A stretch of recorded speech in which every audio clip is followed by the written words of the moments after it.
বেতাজ বাদশাহ তিনি গ্রেফতার হলেন, মিনাখা থেকে গ্রেফতার হলেন এবং তারপরে বসিরহাট আদালতে তাকে পেশ করা হলো। 10 দিনের পুলিশ হেফাজত দেওয়া হলো তাকে এবং 10 দিনের পুলিশ হেফাজতে আজকে ভবানী ভবনে নিয়ে আসা হয়েছে এবং তার সঙ্গে সঙ্গে সিআইডি তদন্তভার নিয়েছে শেখ শাহজাহানের বিরুদ্ধে। অর্থাৎ শেখ শাহজাহানের বিরুদ্ধে যে সমস্ত অভিযোগ, সেই সমস্ত অভিযোগে সিআইডি তদন্ত করবে। কি কি জামিন অযোগ্য ধারা দেওয়া হয়েছে দেখাবো, তবে তার আগে তার আইনজীবী এবং সরকারি আইনজীবী কি বলছেন দেখুন। 14 দিন পিসি চেয়েছিল পুলিশের তরফ থেকে, সেটা 10 দিন এলা হয়েছে।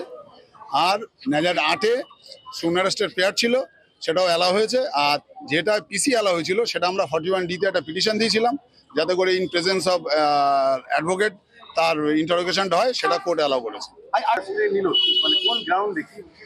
ওনার বিভিন্ন কিছু রিকভারি থাকার ব্যাপার আছে, কে কি ইনভলভ আছে, এইসব জিনিসগুলো জানার জন্য নিয়েছে।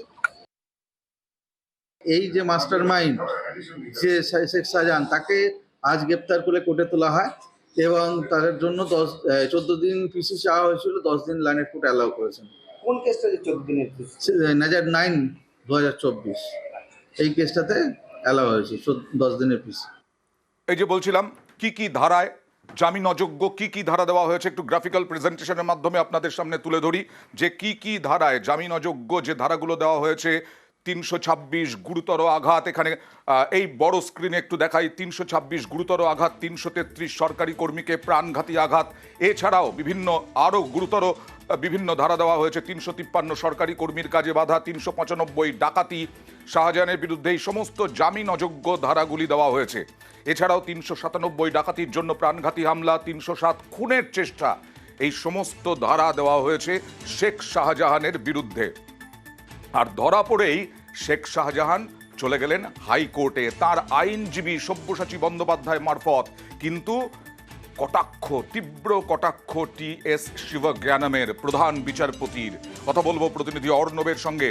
অর্ণব, আরও একবার জানতে চাইব কেন কটাক্ষের মুখে পড়তে হলো, কি কটাক্ষ ছুঁড়ে দিলেন প্রধান বিচারপতি?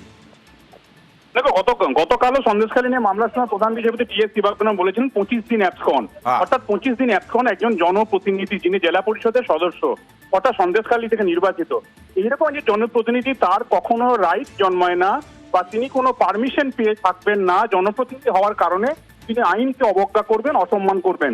এটা একটা স্পর্ধার মতো দেখাচ্ছে এবং এই 25 দিন প্রধান বিচারপতির মুখে বলা, যিনি অ্যাবসকন, কলকাতা হাইকোর্টের রেজিস্ট্রার জেনারেলকে প্রধান বিচারপতি ডিভিশন বেঞ্চকে নির্দেশ দিতে হচ্ছে যে সংবাদ মাধ্যমে পাবলিক নোটিশ ইস্যু করে শাহজাহানের কাছ পর্যন্ত পৌঁছে দাও।